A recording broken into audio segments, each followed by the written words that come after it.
Hello friends, I'm Atul Dahale and welcome to my YouTube channel. Today we are going to look at one of the spectacular Kingside crushing mating attack by Judit Polgar. Judit Polgar is considered as the strongest female player of all time.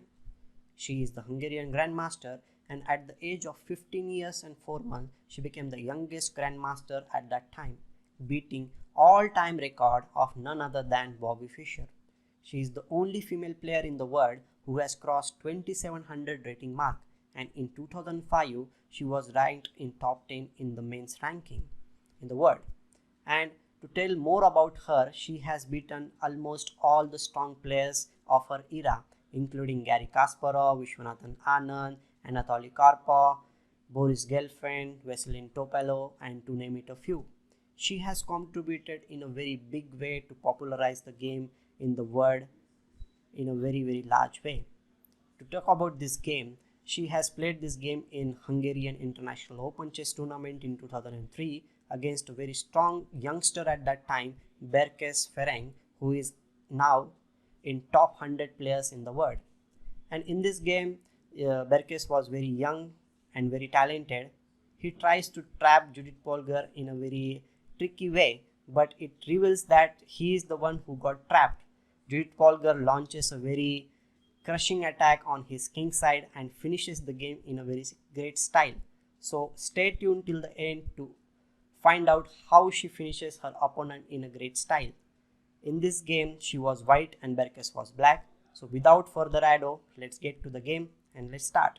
The game was started with e4, e6, d4, d5, French defense, knight to the c3, knight f6, bishop to the g5, and now black plays d into e4, then knight into e4, bishop to the e7, and now in this position bishop into f6 was played, and bishop into f6.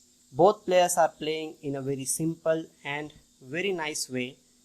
Black castles in this position, and now in this position with the intention of castling on the queen side, Judit Polgar plays queen to the d2. And to develop the knight on b8, which is still yet to develop, her opponent plays knight to the d7 with the intention of moving this bishop back and then bringing this knight to the f6 square on the king side. Okay, then she plays long castles and completing her king safety. That is a very good way to play in opening.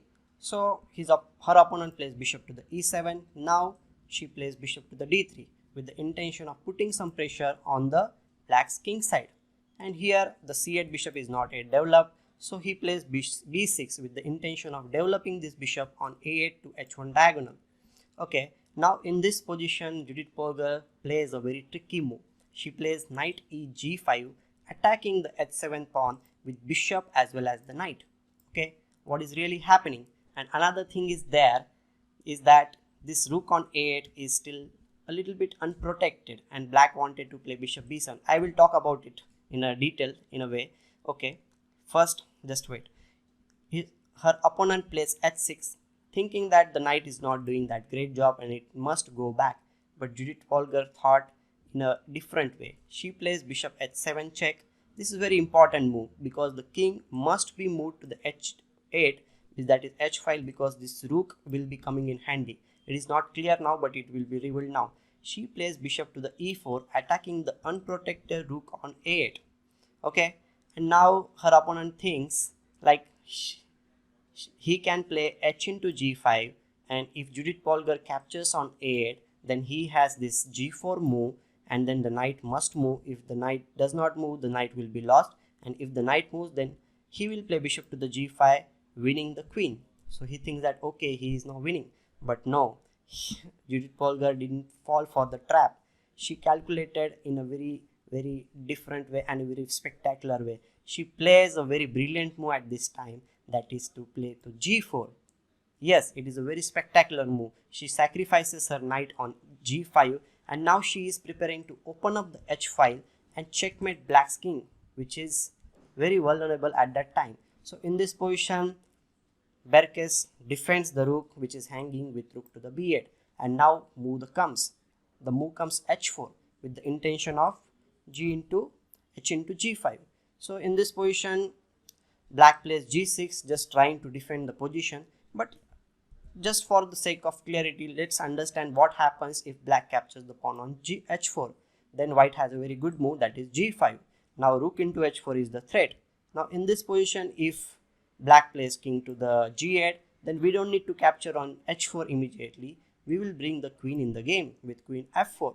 This is a very nice move. Okay, and in this position, if f5 is played, then queen into h4, and the king will be under huge attack, because if f into e4, then queen h7 check, king to the f7, then queen h5 check. If g6, then queen h7 again check, the king will go to the e8 square, then queen into g6 check, rook to the f7, and after rook to the h7, the rook on f7 will not be survived. And to save the game, black must give up his queen by playing bishop into g5, knight into g5, queen into g5, queen into g5, and rook into h7. This position looks very bad for black, and I think white should be able to win this game. So he obviously did not go for this thing, and he plays in this position a safe move, that is g6. Okay, so here Judit Polgar captures on g5, opening up the h file. Okay, now her opponent plays king to the g7, and now it's time to bring our beast, that is the queen on d2, into the game, and she plays queen to the f4. It's a very nice move, and now the queen is going to be played on h2 in a way, but we will see how. Here in this position, black played bishop to the b7, just trying to get all these pieces to protect the h8 square. But let's suppose if black tries to exchange the pieces on the h file, especially the rooks, then what happens? If rook h8 is played in this position, then white will play rook into h8, queen into h8, and a very nice centralizing move, knight to the e5, attacking the f7 pawn. Then if queen protects the pawn with queen to the e8, then the rook will come on h file, and then queen to the h2 is going to come, and black's king will not survive. So that is not a great option for black. So he plays bishop to the b7 in this position, trying to get the pieces on h8, because he's going to play rook to the h8. But before black plays rook to the h8, Polgar plays a very spectacular move, that is the rook comes on the h7 check. Yes, and if black captures the rook on h7, the queen will come on h file with a check. Okay, let's see what happens if black does not capture the rook on h7 and plays king to the g8. Then the other rook on d1 will be brought into the game with rook d h1, and now rook h8 checkmate is threatened.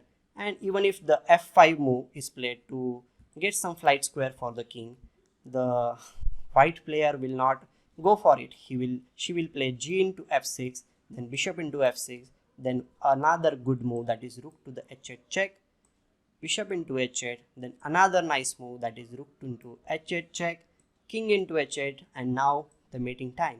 The queen h6 check, king to the g8, then queen into g6, the king is completely trapped, and queen h7 is a checkmate. So in this position, black captured the rook on h7, and now, as I told you, the queen joins the game with a check.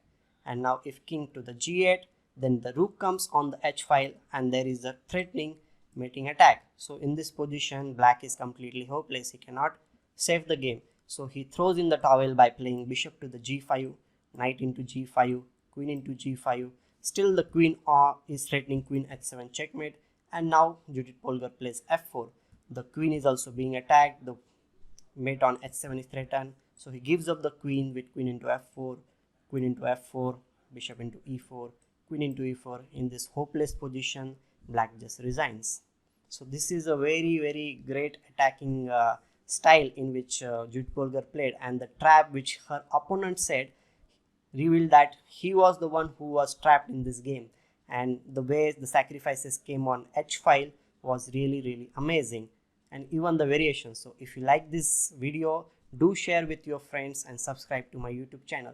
We'll meet again. Till that time, take care. Bye.